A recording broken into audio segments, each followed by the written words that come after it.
ভিডিওটা করতে করতে কাট হয়ে গেছিলো, তাই যে দেখতে পাচ্ছ আদাটা দিয়ে নিলাম ওর মধ্যে, জলের মধ্যে।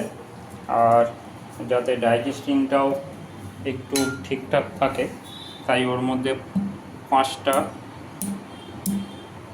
গোলকি দিয়ে দিচ্ছি আর 2টো ছোটো এলাচ দিয়ে দিচ্ছি। 5টা গোলকি দিয়েছি, কালো গোলমরিচ আর 2টো ছোটো এলাচ দিয়েছি। দিয়ে এটাকে কম আঁচে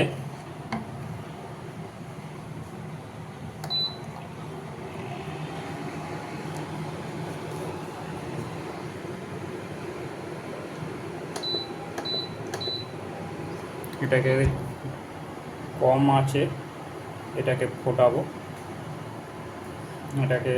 কম আঁচে ফোটাবো। আর যতক্ষণে এই জলটা ফুটতে থাকবে ততক্ষণে আমি এটাকে কজলে নেব।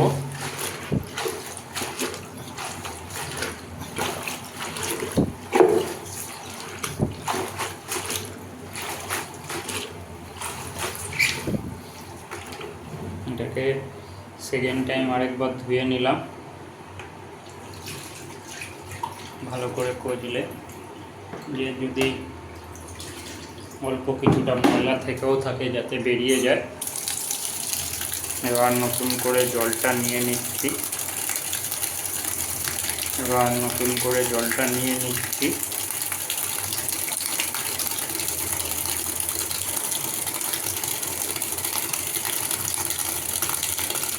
এই যে জলটা রেডি হচ্ছে, এই জলটা আমার পায়রাকে আমি বিকালে খাওয়া দাওয়ার পরেই দেবো। এটা এখন আমি তৈরি করে রেখে দেবো। আর আমি তোমাদের দেখাচ্ছি, আশা করব তোমরা দেখতে পাচ্ছ।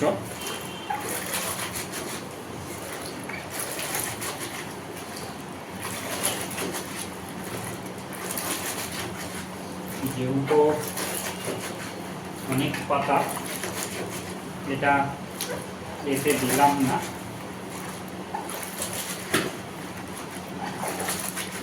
মিক্সার গ্রাইন্ডারে,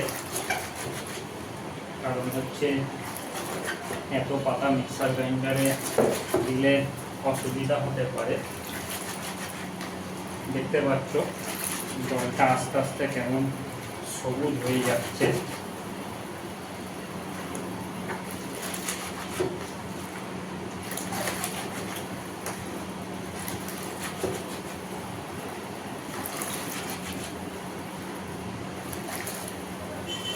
এটা যত বেশি কজলাবো তত বেশি এর ভেতর থেকে রস বেরাতে থাকবে।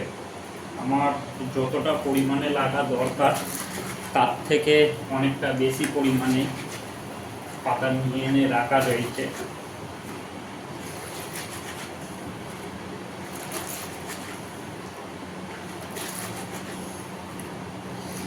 যতক্ষণ না জলটা ফুটছে ততক্ষণ পর্যন্ত এটাকে কজলে নেব। কজলে নেওয়ার পর জলটা যখন ফুটে যাবে ওই জলটা এর মধ্যে মিশিয়ে রেখে দেবো। আর বিকালবেলা যখন পায়রার খাওয়ার হবে তখন পায়রাকে এটাকে খেতে দিয়ে দেবো। যেহেতু কালকের বৃষ্টি বাদল গেছে, অনেক সময় পেটের ডিস্টার্ব হয়ে থাকে। আর যেহেতু অনেক পায়রা নজর নাও করতে পারে, তাই আগে ভাগেই সেফটি নিয়ে রাখা ভালো।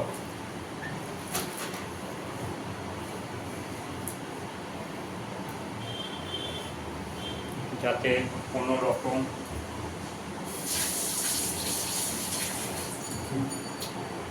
বিপদ না হয়।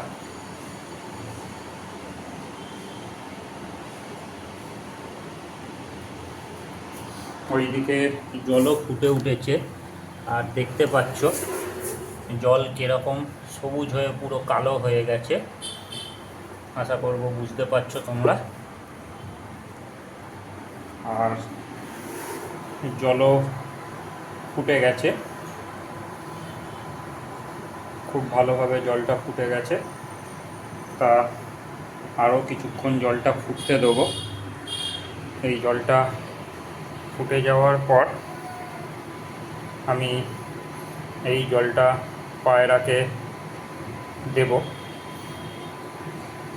বিকালবেলা খাওয়ার জন্য।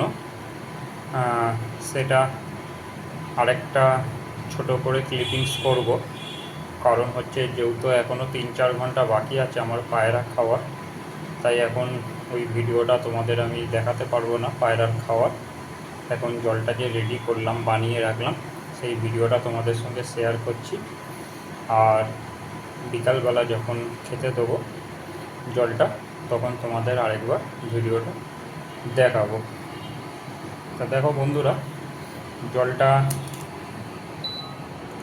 ফুটে কেমন একটা অসাধারণ কালার এসেছে, দেখতেই পাচ্ছ। আরও খানিকটা ফুটিয়ে নেব জলটা, যাতে আদা, এলাইচি আর গোলকির নির্যাসটা ভালোভাবে বেরিয়ে যায়। যতটা ভালোভাবে ওর রসটা বেরাবে ততটাই ভালো কাজ হবে। এটা অ্যাকচুয়ালি নরমেট্রোজিল বলো বা O2 বলো বা গ্যামোজিল বলো বা নরফ্লস্টিজেড বলো, সিপ্রক্সিটি বলো, আয়ুর্বেদিকে সেম কাজ করে। আমরা অ্যালোপ্যাথিটা এই কারণেই অনেক সময় দিয়ে থাকি যে হঠাৎ করে নজরে পড়লো, বাড়াবাড়ি হয়ে গেছে, হাতে সময় নেই, ভালো শখের জিনিস যাতে নষ্ট না হয়ে যায়, তার জন্য ওটাকে আমরা কম সময় নষ্ট হওয়ার জন্য ওটাকে আমরা দিয়ে থাকি। তা যাই হোক, জলটা ফুটে গেছে। এবার আমি জলটাকে এর সঙ্গে মিশিয়ে দিলাম। এইভাবে জলটাকে আপাতত রাখা থাকবে বিকাল পর্যন্ত। বিকালে দেওয়ার আগে আরেকবার এটাকে কচলে নিয়ে তারপরে এই জলটা পায়রাকে দিয়ে দেবো। তা বন্ধুরা, তাহলে বুঝতে পারলে যে আমি যে শুধু বলি, আমিও এইসবগুলো করে থাকি। আর অনেকের মনে হতে পারে যে জল বানালো, খেতে দিল কি দিল না কি করে বুঝবো। তা সেটা নিয়ে কোনো অসুবিধা নেই, সেটা বিকালবেলা আমি যখন পায়রাকে খেতে দেবো তখন আমি তোমাদের ভিডিওটায় দেখাবো। তা এখন এইটুকুনি আপাতত রইল ভিডিওটা, বাকিটা আবার বিকালে দেখাচ্ছি।